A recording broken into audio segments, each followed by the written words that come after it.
Assalamualaikum warahmatullahi wabarakatuh.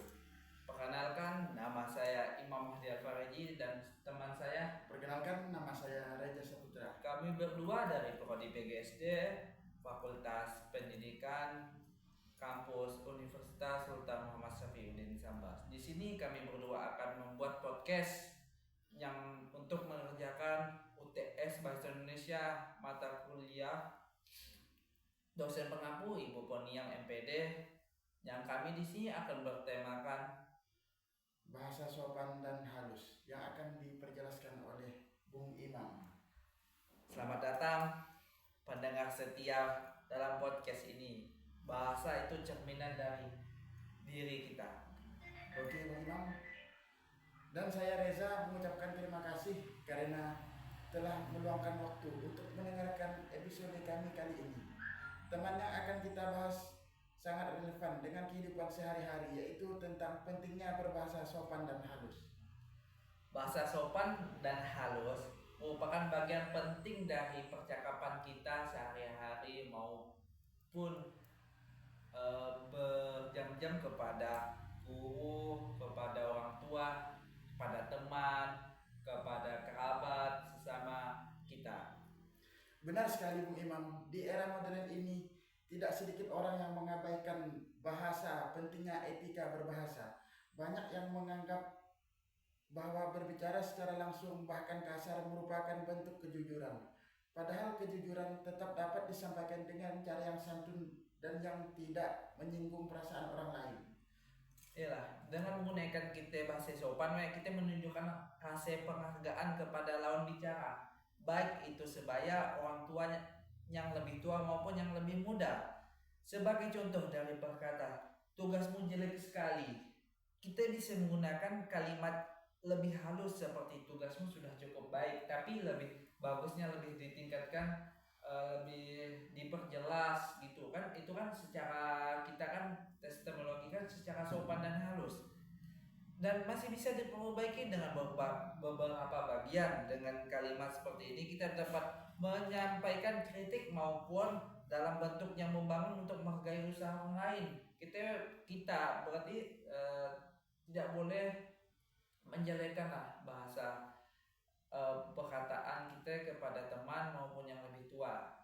Dari sanalah kita dapat belajar gimana cara bahasa kita berkata yang sopan. Ya memang tidak hanya itu, penggunaan bahasa yang dapat menciptakan suasana komunikasi yang positif.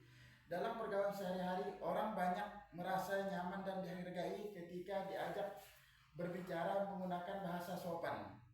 Hal ini memperkuat hubungan sosial dan menghindari kita dari konflik yang tidak perlu. Bagaimana tanggapan Bu Imam? Bahasa juga penting diterapkan lingkungan akademik, terutama di kalangan mahasiswa kita. Ketika kita berbicara kepada dosen, staf kampus atau bahkan teman sekelas, kita dituntut untuk menggunakan bahasa sopan dan halus. Penggunaan katanya menunjukkan rasa hormat. Hal ini menunjukkan bahwa kita tidak hanya cerdas secara intelektual maupun tetap secara emosional dan sosial bagi masyarakat. Dalam perkataannya kita pun tidak boleh membahas sambasnya lagi. Kita pakai au kepada orang tua atau yang lebih tua dari kita itu tidak sopan. Misal iya, harus pakai iya. Kalau pakai iya kan itu bahasa Pontianaknya. Bahasa Pontianak tuh pakai biasa kalau bahasa Sambasnya pakai Kita harus pakainya lebih halus dan sopan kepada semuanya. Di Jawa pun punya bahasa, Bung. Iya. Bahasa apa itu, Bung? Bahasa halus sesama yang lebih tua, ya. Sesama abang tingkat dan sesama sepantarannya. Misal di dalam bahasa Jawa tuh ada tingkatan bahasa kromo, bahasa halusnya itu yang paling tinggi tuh. Kita biasa berbicara kepada yang dosen, orang tua yang lebih tua tuh biasa panjenengan itu tuh lebih halus. Maksud panjenengan tuh paling kromo. Misalnya kalau lebih ke tingkatan abang tingkat kayak kita mahasiswa atau di atas umur kita tuh pakai sampean. sampean tuh artinya tidak kasar, tidak itu halus, kecuali sampean itu kita terapkan kepada orang tua yang lebih tua pada kita, kayak dosen, orang tua, paman, bibi, itu nggak sopan karena ada tingkatannya. Misal kowe itu pantangan kita, misal saya bersama kowe mau kemana, kamu mau kemana, jadi itu ada tingkatannya. Jadi dari sini kita belajar, Bu, gimana caranya kita harus belajar sopan, harus diterapkan sehari-hari. Sekarang banyak pemuda dan pemudi di Indonesia ini jarang mengartikan atau mempraktekkan lah bahasa yang sopan dan halus. Apalagi sesama teman, bahasa itu udah kasar tuh. Kalau apalagi teman dekat, Bu, itu nama hewan aja sudah terbawa-bawa. sudah dibawa-bawa biasanya. Jadi ialah pentingnya kita untuk bahasa Indonesia tuh bahasa sopan dan bahasa halus harus kita terapkan, menjunjung tinggi bahasa tanpa melupakan bahasa daerah, harus kita Namun oleh karena itu, mari kita biasakan mengucapkan kata-kata seperti tolong atau terima kasih dan maaf. Dalam interaksi harian, kata-kata sederhana tersebut memiliki dampak yang sangat dalam bagi membangun komunikasi yang sehat atau harmonis. Bagaimana tanggapan Bung Imam? Betul, Bung Reza. Kita sebagai generasi muda memiliki tanggung jawab melestarikan budaya berbahasa yang baik. Yang tadi saya sudah sampaikan, jangan sampai kita kehilangan identitas kesopanan kita sebagai warga negara Indonesia itu yang tidak sopan, karena Indonesia ini terkenal dengan budaya berbicara yang sopan. Biasa kan turis-turis datang kan, kita kan lebih memperkenalkan diri, bahasa yang sopan, itu udah tradisi lah orang Indonesia. Apalagi Melayu, kalau orang Melayu tuh nggak kenal aja udah nyamperin, apalagi udah satu frekuensi, wah tuh langsung aja diajak ngomong tuh lebih gitu. Jadi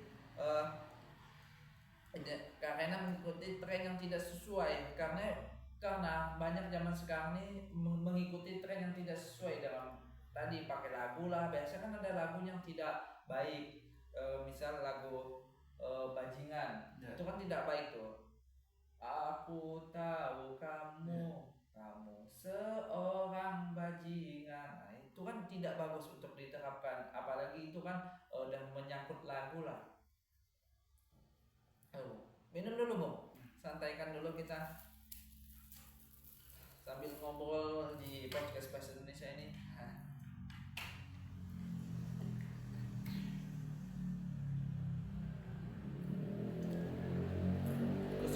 Kesopanan dalam berbahasa bukan hanya sekedar tata kerama, melainkan juga bentuk menghormatkan kepada lebih orang tua, sesama manusia, makhluk sosial. Semakin sering kita membiasakan diri menggunakan bahasa yang sopan dan halus, semakin besar pula dampak positif yang akan kita dapati, maupun dari kita maupun dari lawan. Apalagi dari anak-anak kita, pasti nanti akan terikuti. Itu, Bu. Demikianlah perbincangan kita pada podcast hari ini. Semoga apa yang kita sampaikan bisa bermanfaat bagi kita atau orang-orang, menjadi pengingat sekaligus motivasi bagi kita semua untuk menjaga etika berbahasa baik di lingkungan kampus, keluarga maupun masyarakat. Terima kasih atas perhatian Bung Reza. Sampai jumpa di episode berikutnya. Dan jangan lupa, bahasa adalah cerminan kepribadian. Mari kita rawat dan tutur yang santun dari bahasa untuk mendunia. Bahasa Indonesia harus kita lestarikan dan harus kita jaga dengan bahasa yang halus dan bahasa sopan. Kami berdua pamit undur diri. Sekian dan terima kasih. Kurang lebihnya mohon maaf atas perhatiannya. Wassalamualaikum warahmatullahi wabarakatuh.